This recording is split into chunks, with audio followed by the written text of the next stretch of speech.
We're back after a whirlwind 2020 with our first edition of 2021. It is the AFLW edition. To kick us off, we've already got a couple of special guests in a pipeline. In the next couple of weeks, we'll hear from Nick Del Santo as the first of our feature interviews for the year. But very shortly, Peta Searle will join us as we are in the week. The AFLW season does begin with St Kilda taking on the Western Bulldogs. We do thank you for your support over the first two seasons, and we look forward to a big third season. It was great to ride the wave with St Kilda through to a drought-breaking finals appearance in 2020. Despite a pretty tough fixture on paper, certainly some confidence around for the year ahead. But talking about the girls, first of all, and a season of promise to begin for them, and plenty of injuries haunted them last year, and early stages this year, it's a bit of a worry with a few more niggles as well, but with fingers crossed they can stay fit. We'll welcome the panel once again. Nick, nice to have you with us and gearing up for good to have some footy back this weekend at the Spiritual Heartlands. Yeah, thanks, mate. It's good to be back. It's great to be talking about footy again. It feels like it's been a while, even though it hasn't really, since it was a late end to last season, to the men's season anyway. But yeah, really looking forward to the girls playing again. It was really exciting to watch them go around for the first time last season, especially getting to see some footy at Moorabbin again, and really looking forward to this week, Friday night at Moorabbin again. But yeah, really looking forward to it. It's good to talk footy again. H, we've been to Moorabbin a couple of times for bits and pieces. The practice match last year against Hawthorn, I don't know about you, but that was the last time I saw a sporting event live. So it shows how tough it's been. Yeah, it was our last time that we saw anything in the flesh, I guess. And yeah, it's been the longest short off season ever. It's it just feels like it has dragged on and on and on, despite the fact that in all honesty, the time's actually vanished. But it just feels so long ago because just that don't have that getting to the game. But I think that's why it's felt like it's been so long for us to actually we've done anything. But yeah, well, hopefully gates will start opening up this year and we'll be able to. Well, we've seen a big crowd tonight out at, I think was it at Princess Park tonight, the game? Yes, it was. Big crowd out there tonight, so that's great signs for the season ahead. And hopefully, we can once again all get to the game together.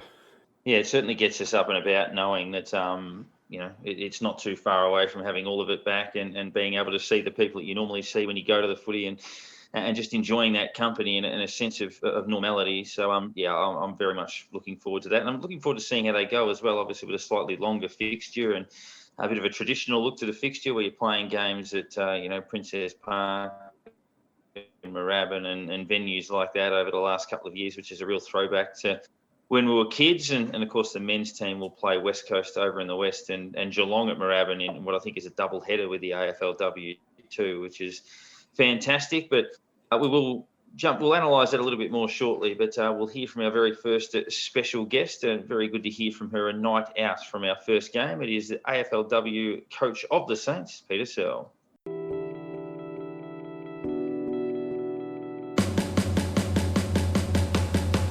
This will absolutely bring the Moorabbin crowd to their feet. She's launched it an absolute mile. Wow. Look at that. From 55, the G-Train, like the old days of Moorabbin's gone bang. On the eve of St Kilda's second AFLW campaign, we are joined by the background and obviously coaching over the last 10 or so years. Was the first female to join the coaching ranks at Port Melbourne for a while under Gary Ayres, then joined St Kilda in 2014. And there were a few more obvious choices, I think, within the AFLW program as to who would get a coaching gig. Then Peter taking on the reins at St Kilda. And Peter, thank you very much and good luck for another campaign. Yeah, thank you.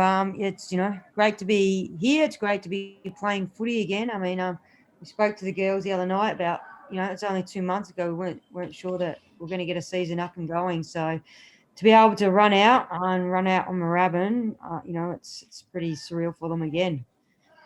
So how was the feeling out of last season, I guess, looking back? I mean, we know the season was cut short, which was unfortunate.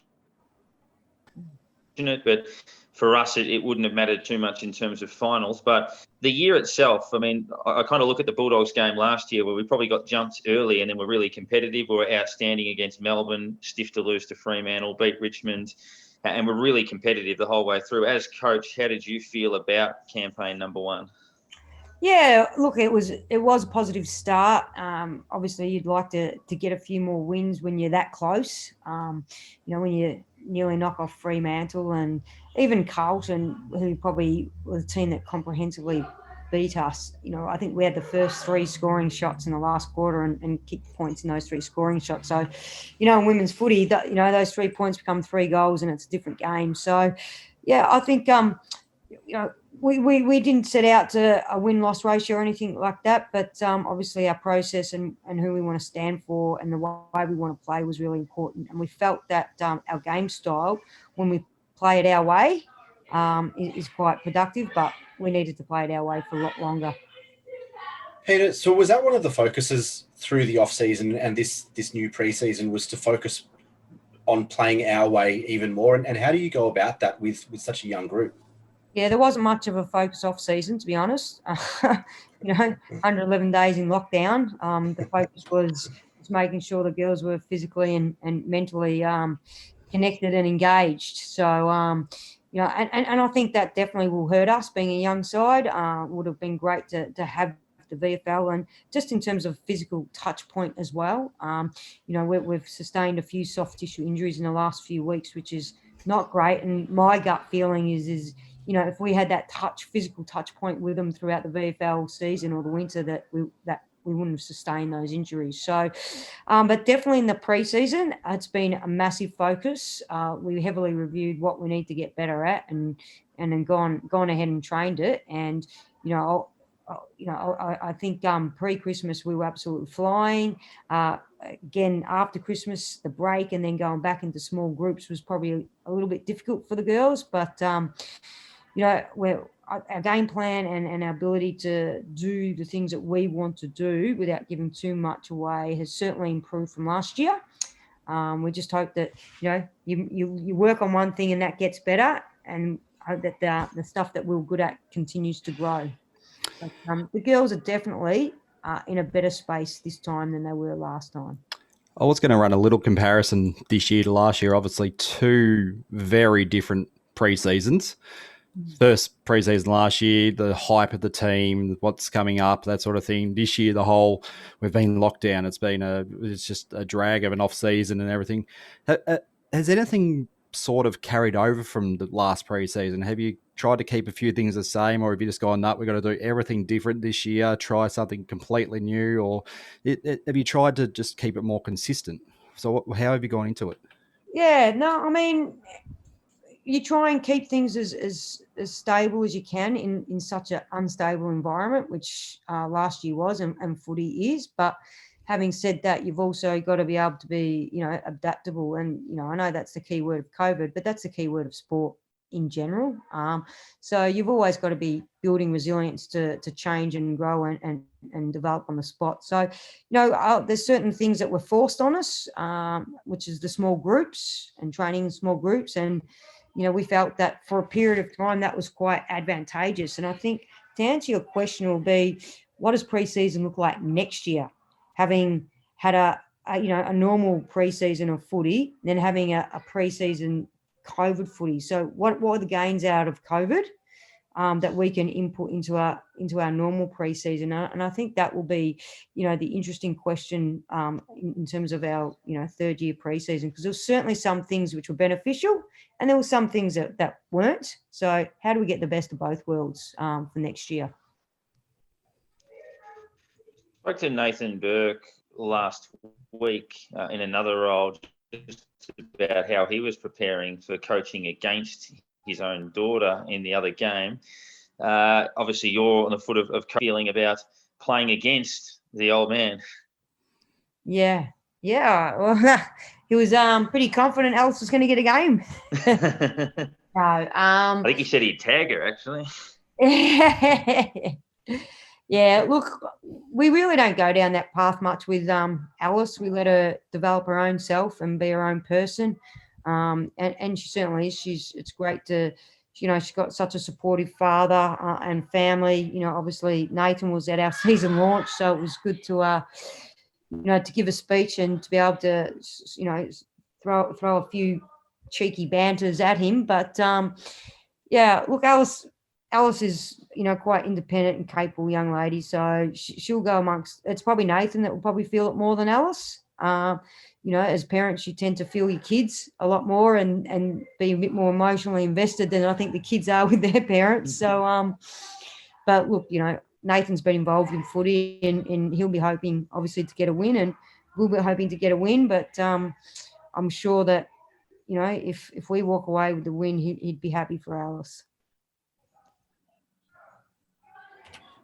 Pete, you mentioned a few injuries over the last couple of weeks. Obviously, we saw Bianca Jacobson go down with a collarbone a week or two ago. And then just before we started doing this interview, we heard about Nick Xenos and her ACL. How are those two specifically, and Tani White coming off her ACL last season? And how is the general shape and morale of the squad? The shape and morale is fantastic. They really, I couldn't ask for 30 better human beings. Their support, care, empathy and feel for each other is next to none. Like anyone that spends a little bit of time with that group just walk away and are just amazed by the type of people that we have. So the morale's really good. I mean, last night was difficult. We're not going to deny that. It was tough to see Nicola go down. She's had a massive pre-season. She's been probably one of the biggest improvers in the pre-season, and we're really looking forward to seeing her take. She would have, really stepped up and light the stage this year. So, of course, the girls feel for that. But, there's this thing about a 24-hour rule where you get to, you get to indulge in what it feels like and your empathy, but then you've also got to understand that you've got a job, and they know that there's a job at hand, and they know that the best thing to do for anyone that's injured is to go out and compete to the best of their ability, and that's where their mindset is now. And to answer your question about BJ, I'm astounded. She's already on the training track, running laps, kicking the footy. The ball's got to be kicked directly out of the strength and conditioning coach. Not too much with the arms, but just I said to her, doesn't it hurt? And she goes, yeah, it hurts, but I've got a metal plate in it, so no more damage can be done. So this is just the type of people you're dealing with. So I think BJ will be back hopefully by about round 3. Molly was a bit stiff to miss this week. She's got a bit of a quad tear, but it's pretty minor. And I think Liv's the one who's struggling a little bit to get her body sorted. But we get behind her, we get to support them. I think the beautiful thing is this year is we've got good depth, and we've got giving opportunity. We play 5 debutants tomorrow. That's exciting for them. It's exciting for the club long term to be able to potentially accelerate their learning. Is really going to place us in a good situation down the track. So we hear it every pre-season, this player's flying, that player's flying. Is there anyone who has returned and you've just gone, wow, where's this come from? They've just torn the track up and you're thinking, okay, that's someone who's going to really help us this year, lead us through, hopefully, as you say, pick up a few more wins this year and make finals, or yeah, definitely not so much of wow where this has come from, because when you recruit them, you see the potential of where they can go. So the fact that they're starting to develop that potential is exciting, and Nicola was definitely one of those people. Tani's come back looking, training a house down. She's looking $1 million. Her attack and her ferociousness on the footy and her speed and her competitiveness, it looks like she's never missed a beat. So, it's good to have Tani back and Nadia, obviously, to get back, both of them to get back from their ACLs and ready to go first round is a real credit to them and the medical staff. I think there's been different people at different times step up. Kate Shearlaw's looked impressive. Also, Tiana Smith, the young girl from Danny on Stingray, she's going to be, she's going to be a superstar.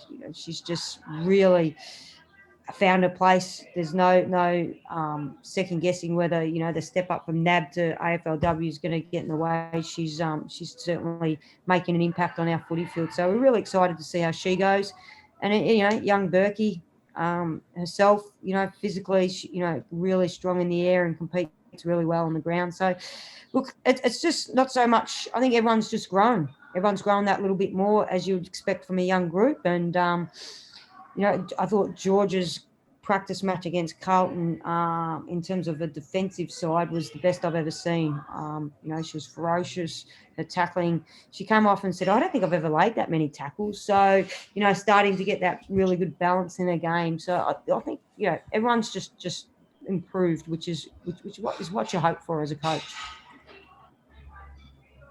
Final one from me, I guess looking at some comparison between years, I imagine 12 months ago at Moorabbin, for somebody like you and for a lot of people, it would have been, geez, look how far we've come. And here I am coaching St Kilda at Moorabbin, big crowd and spiritual heartland. Look at this. But I would imagine tomorrow night there'd be a bit of that too, but for different reasons. We'd look at the last 12 months and how tough it's been for everybody. Back at the footy with crowds, St Kilda's back at Moorabbin. And again, we're probably thinking, look how far. Yeah, I mentioned, I think in my starting speech at the season launch, and I really sincerely believe this, is that I virtually thanked the supporters, the fans, mentors, everybody who's basically been stuck in Melbourne that has done the right thing. I mean, it's really because of that we're actually able to play football again. It's because of all the hardships and enduring times that some people have spent in that 111 days that has enabled our girls to go out and play the game that they love to play. And they know that and they feel that and they're grateful for that. And, it's not now just bringing football back to Moorabbin. It's bringing football back to Victoria and bringing football back to Victoria for people to watch. And, that's the thing that they know and are excited about. And, they just can't wait to get on the track. And I guess thank everybody by, the way they go about it and their performance that they deliver on. Pete, obviously this is an AFLW episode of this podcast, so I don't want to talk about the men's team much at all, but there was an article in The Age this morning about Tani White and her doing her ACL last season and the reaction from Jaron Geary and from the guys on that day and following. What's the relationship like between the women's program and the men's program? Is there any crossover in coaching or strategy or your skills levels and that sort of stuff? Yeah, absolutely. Last year, the crossover was enormous. The integration between the two programs was genuine and natural. There was certainly a crossover. I mean, I've been involved in the men's coaching department for 4 years. So the relationships that I have with the men, the male coaches is, we often discuss things. Rats will come over to me and I'll go over to him, or I'll speak to Scrub, or there's always a crossover of information. Last year the girls, if they were in at the club in the day, they were allowed to sit on the men's meetings. They were in the club during the day if they were able to. There'd be times in the basketball courts where the guys would be up one end kicking the ball and the girls would be down the other. Or there'd be times when I walk in and there's a guy and a female player kicking the ball with each other. So it was really, I think, one of the positive stories of our AFLW side. And unfortunately, the hard thing is COVID has taken all that away in terms of keeping programs separate, in terms of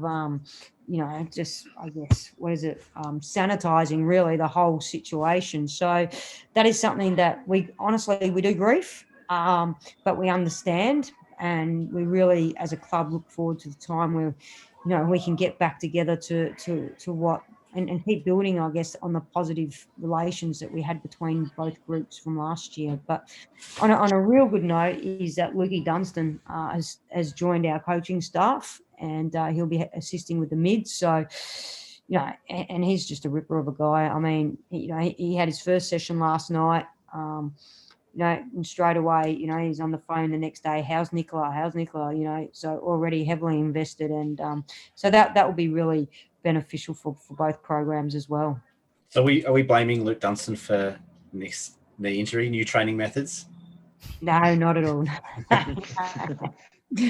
No. As we're saying, we've had a bit of downtime. Have you sat down a few times and sort of thought about what is it I'm going to say in this last speech before the players round the field the first time for the season ahead? Or is there any little insight you can give us to what maybe something, or are you just going to completely wing the whole thing and just go, yep, get out there? Yeah, I won't be talking much about footy because I think we've talked about footy for the last 3 months. So I try and keep game day pretty simple in terms of, we've done all the education and just let them play. I think my message tomorrow will be strongly about them, as it'll be you as a person and you as a footballer, and I guess how inspired I am of them. I mean, it's just the challenges that a lot of these players face, and everyone has different challenges, whether it's work, physical, whether it's confidence, whether it's relationships, but they deal with it all day, every day, and then they rock up 4 or 5 times a week and just get to work in an elite environment. It's inspirational and it's impressive, and I'm going to talk to them about that. I'm going to talk to them about what that means and what it means to be able to take that onto the field and galvanise what that is on the field so they can perform to the best of their ability. Peter, good luck. We're certainly with you all the way. It gets underway against the Western Bulldogs tomorrow night at Moorabbin. Go well, and it's fantastic to have it back, and we appreciate your time with us this week. Thank you very much. Peta Searle there. And Nick, before we jump into some of our questions, how are your confidence levels? I think the group should be fairly comfortable in their belief that they are capable of playing finals. Who knows about, say, going all the way, but they should expect to be fairly competitive. Yeah, I mean, they showed enough last season to show that they're competitive. I mean, I think what did their season win-loss record end up at 2-4, I think it was. But we spoke a little bit with a 1-point loss as well. That's the one. We spoke a little bit off air just before we spoke to Peta Searle, and they were really competitive in a lot of those losses as well. And that starts with the round 1 clash against the Dogs last season. I think we kicked 2 or 3 points to start the game, and we started off really positively. We played really good, attractive offensive football and just couldn't capitalise kicking goals. And then the Bulldogs went in the second half of that first quarter and early in the second and went bang, bang, bang and kicked 3 straight. All of a sudden the game was over from our perspective. But we were really competitive. We showed a lot of heart, a lot of guts. We showed a lot of skill. And I still fall back to the point that I think we were one of the most skillful teams in the AFLW last season in the way that we moved the ball and played offensive football. And now I think with a little bit more experience and wiser heads and having done it once, last season was a really exciting, hyped up period, especially those early weeks of the first season of St Kilda women's football and playing at Moorabbin again and all that sort of stuff. There was a lot of emotion, a lot of hype and excitement. And this season's a little bit more laid back, a little bit more comfortable. They've already done it once. It's not as historic. It's not as record breaking as it was. And now they can just concentrate on the footy. And I think that, another season in, that this team should be looking to win every game of football. It's not, they're not making up the numbers. They're not there to just, be a training run, and they're not a guaranteed loss. They showed that last season. They should be looking to win every game. And I certainly think that they should be playing finals footy this season. And yeah, definitely when you look back at it too, they had the close loss against Adelaide, which you almost go, it's a match that probably should have been won. Inexperience at the end, basically Adelaide being the team they are, ran over top of them and took the points away. But that's a game that you go, if say the same situation this year, they hold on. They know what they're doing. They work as a team better now. They hold on to that and keep the 4 points. And I think it was Fremantle, the other team they had a very close loss to as well. And so you're looking at the losses. They were against teams that right up there. So it wasn't as if we've lost to teams around the same area or down below us. They were teams who were right up towards the top there. So it could be the fact that it was maybe a difficult draw, but yeah, they showed they could definitely be amongst the best. So just on the AFLW, before we wrap things up, we had Damn Daniel You Fly, at Damn Daniel You Fly, asking the question for each of us around the AFLW that a breakout player for the year, game you're most looking forward to, best fantasy options, end of season MVP, and best traded in or drafted player. looking over the game I'm most looking forward to is Collingwood at Moorabbin. I think just for the tradition around that. I know there's some pretty good fixtures in and around that. Even getting out to Arden Street. I mean, I've been big on those types of venues and getting to see those types of things.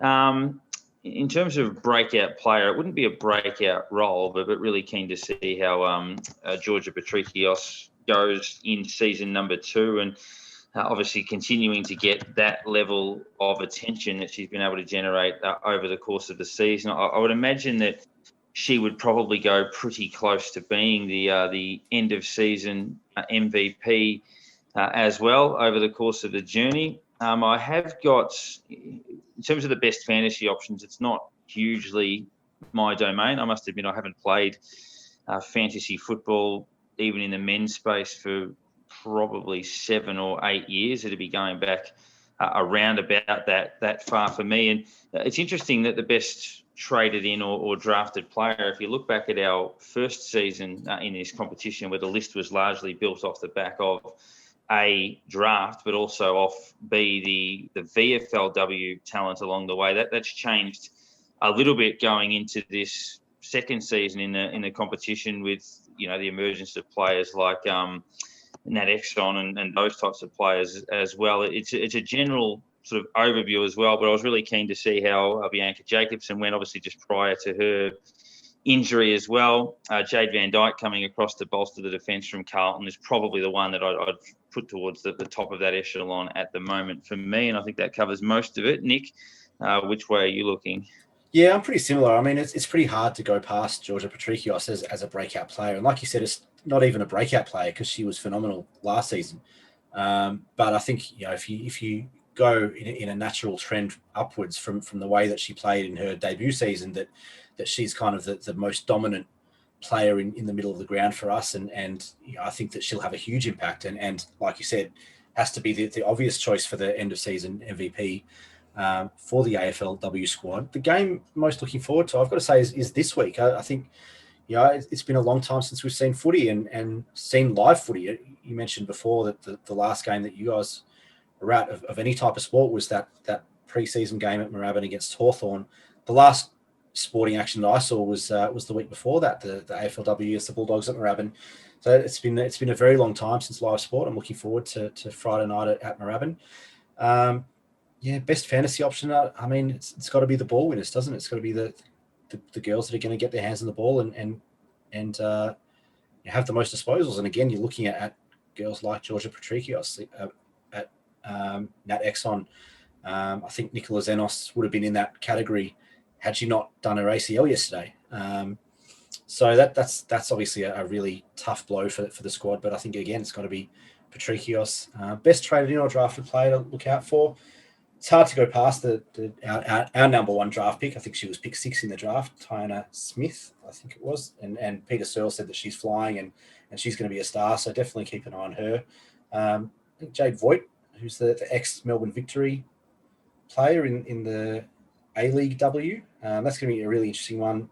You heard Peta Searle speak a week or so ago about the impact that she's had on the squad in terms of the professionalism and the way that she attacks the ball in the contest and even the fact that she's going to make a difference in the forward line makes me think that she's going to have a real impact. So that's probably it for me. H, what about you? I mean, it's got to be pretty similar. I think a few of its answers basically the same. I'm thinking tomorrow night's going to be a big one. I mean, first of all, you got Burke versus Burke. That's a big thing for the club when he's a huge part of our history. So, getting our first father-daughter out on the field. I mean, I get a feeling there could be a couple more coming through soon, I think, from a few of the other players from at the same time. But, yeah, she's their first. And, but hopefully she can get one up on the old man and they're going with the win first week. As you're saying, the breakout, I think, from what you're hearing, Patrikios on the training paddock's been absolutely killing it. So, you can have a breakout from your breakout, I think. So I think look out for her. So and that virtually makes her a lock for your fantasy. But I was going to say if she wasn't injured, and if you can, I guess, wait, Liv Vesely's probably one to jump on because she gets that ball inside, and so she gets a bit of it in there. Our first Probably. ever AFLW guest on Unpluggered as well. Yep. Absolutely. So she'd be worth looking at when she's back from injury, definitely. But yeah, the best trader in play. I mean, let's go with Alice Burkers and hope she has a massive year. As we said, Nick Dalsano to join us in the next couple of weeks. If you have any nominations, we always welcome those on socials, on our Unplugged Twitter and Facebook channels. If there's past players that we haven't interviewed yet that you'd like to hear from, we know there are some obvious ones like Plugger and people like that we are very much gunning for. But any out of left field, for example, a Steven Ziller type player, those sorts of things, if you have any of those types of nominations, make sure you send them through to us. But some listener questions to finish off with this week. One here that requires a bit of thought from Greg Francis, which I'll get to in a minute. But Shay Williams, a good friend of the program, says, thoughts on the captaincy leadership group, but will still be captain. There are quite a few questions there for Shay, but that's the main one. I don't think Steele will be captain yet, but he will be our next captain, I would think, without too much doubt. I think Geary leading a club into a finals campaign and the way he played that first final against the Bulldogs is still the best man to lead the group. I think so. And it's the players who vote him in as well. They're each year asking him to be captain for them. They're the ones that are saying, we want you captaining our team. It's clearly shown that obviously whatever he's doing, we know he's not the most skillful player on the field. That's as clear as day. But he probably throws himself at the ball harder than any player out there. He puts his body on the line every week for the club, and the inspiration that he gives, it's probably worth more than, I don't know, say another 5 kicks that hit a target. He's bringing the team along with him and just showing the players, hey, I've got belief in you. Follow me. We can do this together. Basically, I'm doing this. Follow me. It's quite evident week in, week out. That's exactly what he's basically saying to the players. And it's more, I guess, it's not a verbal thing. It's a visual thing. You're right. And I think it's a really good point that you make that, there's a lot of people on social media and fans of the club, whatever, that ask, why is Jaron Geary the captain when he's not even necessarily even in the best 22? And it's never been about skill level. Like you said, it's never been about him being the best player. It's never even been about him being the best, vocal or most vocal leader on the field. But it's the way that he leads the club with his inspiration, with his actions on and off field. And you're 100% right. He's the guy that the playing group and the coaching group nominate and vote to be captain. It's not like there were plenty of other options, but the players voted him in. That's who the group want as captain. And you can't argue with that. Yeah, I think that's spot on. Here's Timmy with a question that gets asked a lot: is Seb Ross best 22 and is Higgins in the starting 8? And yeah, I think Seb Ross is clearly, yes, there's been other midfielders like Crouch that play that sort of role. But Seb Ross, I think he was terrific in the final series. He struggled a bit over the course of the year, and ball use isn't the absolute key. But if you can play him in a half negating role, half ball winning role, he's too good a player not to be playing in an AFL side. And he's certainly got a role to play within our team. And Jack Higgins, I think, would definitely be starting 18. I think having he and Gresham that can play sort of pinch hitting through the middle but can also go forward and be dangerous in the same team is really important when you've got guys like Butler and potentially Loney running around as small. So, I think there's very little doubt about either of those 2 points. I think Ross, I'm still thinking he's still finding his position. The changing coach, I think, is starting to realise what he's there for, what he can do best, what his best position is for the team rather than himself. I think he got a lot of loose ball under Richardson, and he didn't use it great and that sort of thing. I think Ratton's looked at him going, no, this is what I want you doing.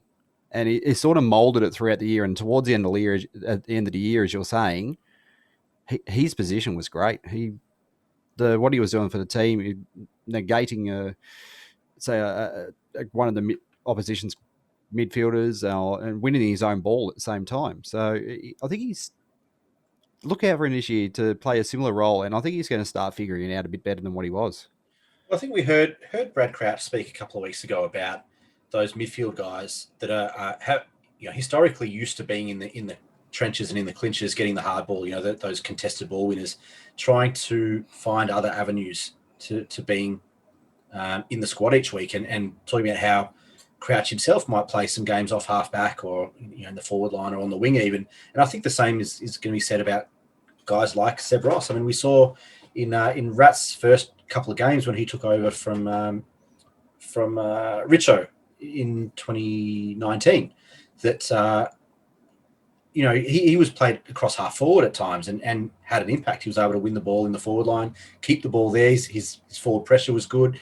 Was able to snag a few goals here and there, and he can be really dangerous. So I think we'll see Seb Ross potentially across half back, maybe even on the wing in some occasions, and across half forward as well. Maybe even pinch hitting out of the goal square at times, because he can be a physical presence. He's a big body, he's got big shoulders, and can hold his own in a contest that we might see him at ground level. Provide one of those ground level forward pressure type option forward at times throughout the season as well. But I certainly think that Seb Ross is still in our best 22. He might not get the game time and the minutes that he's been used to over the last probably 6 or 7 years, but that speaks to a lot more about our depth than it does about any of his abilities, I think. Last couple before we wrap it up for this week. One around Jimmy Webster being potentially best 22 from Cosie7 or Cosie7, COSIE 7.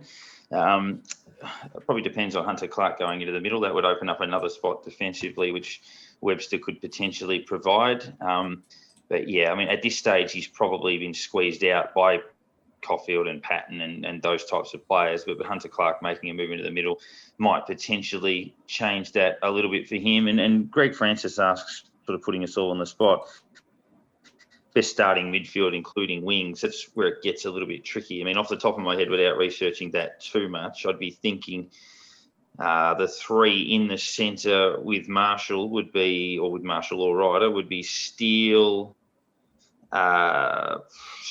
Jones and Crouch potentially, and the wings would be Hill and whether it's still Billings or whether someone like Gresham goes out there, and then you play the likes of Gresh in different sorts of roles. And but yeah, there's plenty of options that can run through that part of the ground. But thoughts, Paige? I was going to say Jack Steele, but getting three of them would be great. I think looking at depth now, I think it's going to be a revolving door. I think they're going to be just the best thing. One of the best things you can do is keep having different players in coming through to middle during the game and make the opposition think about what's happening. I mean, you turn around and all of a sudden there's another player behind you that wasn't there before, and you're thinking, "Oh, what are we doing now? We don't know." So it just keep that, like the small forward, midfield, wing, just keep rolling and giving a different option. And I mean, if something works really well, you stick with it a little bit, but then obviously you get out of it before the opposition works it out what's happening. So yeah, the depth is really going to help us, I believe. Yeah, I agree. I think we'll see at times. I think even Hunter Clark might get some time on the wing as well. I think we know how smooth and silky he can be, kind of in those contested possessions and winning the ball in the middle of the ground. But he's equally as dangerous in open space with the ball in his hands, able to hit up forward targets or guys coming from the forward 50. So I think we'll try and get the ball in guys like his hands, in Caulfield's hands in open space. And we might see Caulfield push forward onto the wing and half forward a bit more often than we did last season. Brad Hill, obviously, I think we're all expecting Brad Hill to have a bounce back year last year for a number of reasons, multitude reasons. He had a down year and was not kind of, I guess, what we expected out of our high-priced recruit. But I think we'll see him bounce back this season, and he'll be a big part in the improvement that the squad shows, in any improvement that the squad shows. But we'll see guys like Crouch start on the wing. We'll see Zach Jones, I think, potentially use his pace on the wing as well at times. And Gresham, like you said, getting Gresham back is going to be one of the big wins for this season. We missed him all second half of last year, and he was a big loss. He was a massive loss. Natural foot speed, skill, winning the ball, offensive minded. He was a huge loss, and he's like getting a new recruit again this season. Yeah, he certainly is. And as we wrap things up, obviously, because he deserves that, certainly, but obviously taking a bit of time away from the club, and we know how difficult it's been for him over the last 3 years, basically. So we'll certainly send those thoughts out. And obviously, I'll watch this space on Mason Wood, who may end up at the club at any moment on the list, the ex-Kangaroo, who certainly got a little bit of talent. But guys, obviously the team back with the AFLW tomorrow, and then not too long before we start to sink our teeth into our trade period review and look towards 2021. And Nick Dalsano will be our special guest on that episode as well. But go Saints for tomorrow, and we'll be back again real soon.